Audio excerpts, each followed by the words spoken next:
Okay. Jaganmohan Reddy దాదాపు గారు పెట్టుకుని వస్తున్నారు అడగనీకి అంటే లేదు కదా ప్రైవేట్ సెక్యూరిటీతో. వర్మ గారు ఓపెన్‌గా స్ట్రెయిట్‌గా చెప్పండి. జగన్మోహన్ రెడ్డి గారి టూర్ ఉంది అంటే నిన్నటి నుంచి అక్కడ జరిగిన కార్యక్రమాలు ఏంటి? మీకేమన్నా ఆదేశాలు వచ్చినాయా? మీ పార్టీ నుంచి లేకపోతే జనసేన నాయకులకి ఏమైనా మా ఆదేశాలు పార్టీ వచ్చినాయా? నుంచి ఆదేశాలు ఏమీ లేదండి. మా పార్టీ ఆదేశాలు ఇవ్వాల్సిన అవసరం కూడా లేదు. హ్మ్.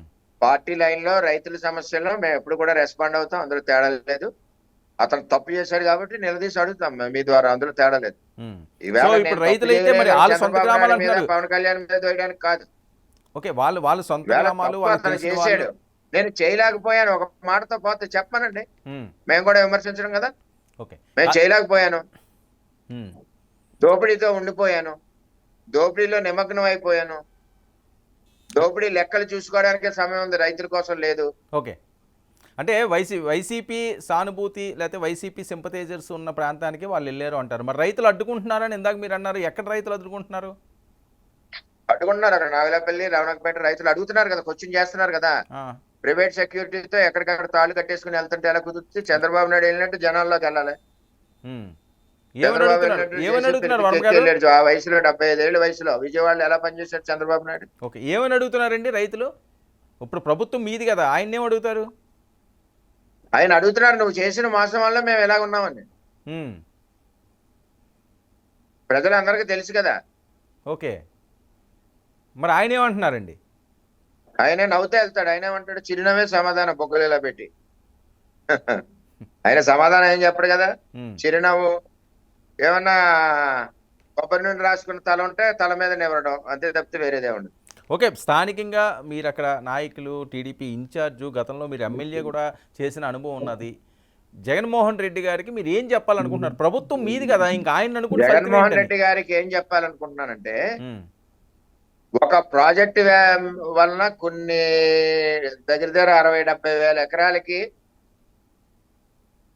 మునిగిపోకుండా ఆర్థికంగా రైతు నిలబడే ప్రాజెక్ట్ ని చంద్రబాబు ఇచ్చిన ప్రాజెక్ట్ ని నువ్వు క్యాన్సిల్ చేసావు. నిజం ఒప్పుకో. హ్మ్. ఈ డిస్కషన్ ఉండదు. హ్మ్. అసలు నీ ఆలోచన రైతుల కోసం ఆలోచన లేకుండా చేయడం దుర్మార్గం. రైతుల కోసం ఇచ్చిన ప్రాజెక్ట్ ని పాడు చేయడం దుర్మార్గం. హ్మ్. ఈ రోజన్నా తెలుసుకో. ఎంత నష్టం జరుగుతుందో నీ యొక్క అసమర్థత వలన, పట్టించుకోని విధానం వలన, రైతుల మీద ప్రేమ లేకపోవడం వలన ఎన్ని వేల కుటుంబాలు రోడ్డు మీదకి వచ్చినాయి, ఎన్ని వేల ఎకరాలు నష్టపోయారో ఆర్థికంగా అన్నది ఒకసారి అర్థం చేసుకోమని చెప్తున్నాను. నువ్వే మోసం చేసి, నువ్వే అన్యాయం చేసి, నువ్వే వరద కారకుడు అయ్యి ఈవేళ పరామర్శ ఏంటంటే సిగ్గు లేకుండా. హ్మ్. ఓకే. సో, ఈ రాజకీయాలన్నీ పక్కన పెడితే ఇన్ని వందల మంది, ఇన్ని వేల మంది నష్టంలో ఉన్నారు. వాళ్ళకి ఇమ్మీడియేట్‌గా కాస్త ఉపశమనం కలిగించే విధంగా చర్యలైతే ఉపశమనం చేపట్టారండి? తాగునీరు ఇస్తున్నాం, హ్మ్. భోజన వసతి ఇచ్చాం, రెనోవేషన్ జరుగుతా ఉంది. ఎక్కడ డ్యామేజెస్ ఉన్నా డ్యామేజెస్ నోట్ చేస్తున్నారు. రాబోయే రోజుల్లో ఎక్కడైనా సరే కెనాల్ ఎక్కడ ఆక్యుపేషన్ ఉన్నా ఒక వన్ వీక్ 10 డేస్ లో అన్ని ఓపెన్ చేస్తున్నాం. హ్మ్. రైతుకి నష్టపరిహారం ప్రిపేర్ అవుతుంది. హార్టికల్చర్ కానీ, వరికి కానీ ఇట్లన్నిటికి అధికారులు ఫీల్డ్ లో ఉన్నారు. కలెక్టర్ ఫీల్డ్ లో ఉన్నారు. రాత్రింబావులు పనిచేస్తున్నారు కలెక్టర్. మేము ఫీల్డ్ లో ఉన్నాం. ప్రజలకు ఎక్కడ ఏ ఇబ్బంది కలగకుండా మేము చూసుకుంటా ఉన్నాం. ఆయన వరద వచ్చినప్పుడు కనపడలేదు, ప్రభుత్వంలో రాలేదు. తుఫాన్లు వచ్చినప్పుడు రాలేదు. కాదండి. గత ప్రభుత్వంలో తుఫాన్లు వచ్చినియా వచ్చినప్పుడు వర్మ సాయం గారు? లేదు. గత ప్రభుత్వం ఏ 2019 నుంచి పంట నష్ట 24 వరకు. పరిహారాలు ఇవ్వలేదు, ఇన్సూరెన్స్ కట్టక. ఇది చాలా చేశాడు ఆయన. ఓకే. రైతులకి ఎక్కడా కూడా ఫేవర్ చేయలేదు. ఓకే. వర్మ గారు గత ప్రభుత్వంలో 2019 నుంచి 24 వరకు ఇలాంటి సిట్యుయేషన్ ఏమన్నా వచ్చిందా పిఠాపురానికి? ఏమీ లేదండి. అప్పట్లో ఏం వరదలు లేవు అతను గదా! అభివృద్ధి ఏమీ చేయలేదు. పిఠాపురానికి సంబంధించి ఒక ఇంచు అభివృద్ధి రైతులకు కానీ వేరే విధంగా ఎక్కడ కూడా అభివృద్ధి చేయలేదు. అహా! కాదండి. నేననేదేంటంటే అప్పుడు వరదలు గాని, ఈ టైప్ లేదు గదా అంటున్నాను. భారీ వర్షాలు. వచ్చింది, ఒకసారి వచ్చింది కదా! ఆ వరదల టైంలోనే నేను పాదయాత్ర పెడితే అరెస్ట్ చేశారు కదా! ఓకే. మరి అప్పుడు ఎలాంటి సాయం అందించారు? అప్పుడు సాయం అందించలేదా ప్రభుత్వం? అసలు ఏమీ సాయం. హ్మ్. మత్స్యకారులకి లేదు, తుఫాన్లు వస్తాయి. అదొక సెపరేట్ అడ్మినిస్ట్రేషన్ అంతే. హ్మ్. సాయం చేయకుండా ఎలా ఉంటారండి వరదలొచ్చినప్పుడు? అప్పుడు రాలేదా లీడర్స్ ఎవరుని? రాలేదు, జగన్మోహన్ రెడ్డి రాలేదు. ఆ! జగన్మోహన్ రెడ్డి గారు తిరిగేవారు కాదు కదా! హ్మ్. ఆయన ఏ రోజు ప్రజల కోసం తిరగలేదు కదా! ఇప్పుడు మళ్ళీ అధికారం కోసం తిరుగుతున్నారు ఆయన. సో, ఇప్పుడు పిఠాపురాన్నయితే అధికారం కోసం తిరుగుతున్నారు. మీ మీ ప్రజలు ప్రాంతాన్నయితే. కూడా అర్థం చేసుకుంటారు. నువ్వు హ్మ్. అధికారంలో ఉన్నప్పుడు ఏదన్నా వచ్చి మంచి చెడ్డ చూస్తే ప్రజలు అభిమానిస్తారు. ఉమ్, ఇవాళ చంద్రబాబు నాయుడు గారు ముఖ్యమంత్రి, ఎందుకంటే బస్సులో కూర్చుని 9 రోజులు ఆఖరికి పెళ్లి రోజు కూడా చేసుకోకుండా, వినాయక చవితి పండుగ కూడా లేకుండా ఎందుకున్నారాయన? ప్రజలు గౌరవించారు, ప్రజలు ఒక మ్యాండేట్ ఇచ్చారు, నువ్వు పరిపాలించాను.